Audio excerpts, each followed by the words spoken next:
Descartes' Discourse on Method, using the Hackett edition here, and we come now to part 2. And my phone battery is, I don't know, it's being a jerk. I've deleted a zillion files. There should be a lot more space on here, but it's giving me less than 5 minutes, so I gotta try to be brief. So, the Discourse on Method, part 2, is largely a writing on epistemology. Well, so is the rest of the book, but it's about what's the plan for getting knowledge. So Descartes has just spent all of part 1 explaining how he could not get knowledge from the things he studied in school. He could not get knowledge from books. He could not get knowledge even from the great book of the world. And he resolved to look within himself for knowledge. And now he's going to go over his plans for doing that. And remember, this is still a heavily rhetorical autobiography, but it is an autobiographical text to some extent. So he says, I was then in Germany, where the occasion of the wars, which are not yet over there, had called me. And as I was returning to the army from the coronation of the emperor, the onset of winter detained me in quarters where, finding no conversation to divert me, and fortunately having no worries or passions to trouble me, I remained for an entire day shut up by myself in a stove-heated room where I was completely free to converse with myself about my thoughts. So, he's still traveling the world and observing things, but mostly a non-participating observer. And he winds up in Germany in a stove-heated room by himself for a day, and it's a chance to sit and think.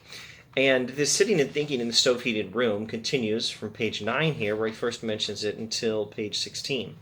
So he spends a lot of time, and it's not till maybe halfway through part 3 of the discourse, more than halfway through part 3 of the Discourse on Method, that it's not until then that he actually leaves the stove-heated room. So what does he consider in the stove-heated room? We may barely have time to get one point across in this video about what he considers while sitting in the stove-heated room.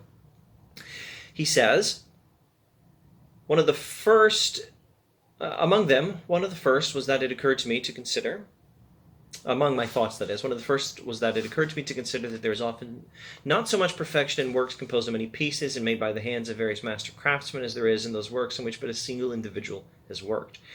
Thus one sees that buildings undertaken and completed by a single architect are usually more attractive and better ordered than those which many architects have tried to patch up by using old walls that have been built for other purposes.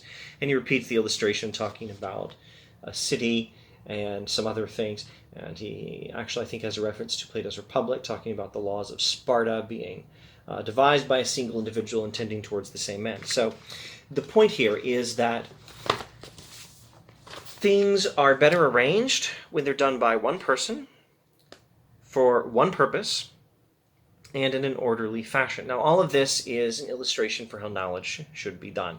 Knowledge, that is to say, the organization of our thoughts based on the evidence should be done towards a single end and according to the same method, according to the same plan, and preferably by the same person.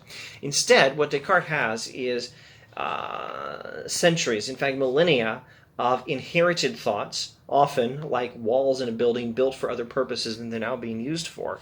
And all these inherited thoughts do not make a good orderly arrangement. They're not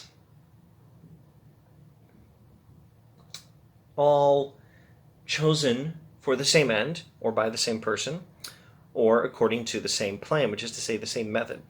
We should not have a hodgepodge of thoughts collected from different people for different purposes and gained by different methods. We should be thinking according to one method and in an orderly fashion. That's how knowledge works.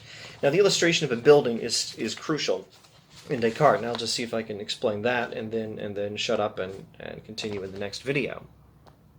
Knowledge has a structure, an arrangement, an organization, just like a building. A building has parts built on other parts, and ultimately it's all built on a foundation. Well, so is knowledge. We believe things because we believe other things. They are based on those other things.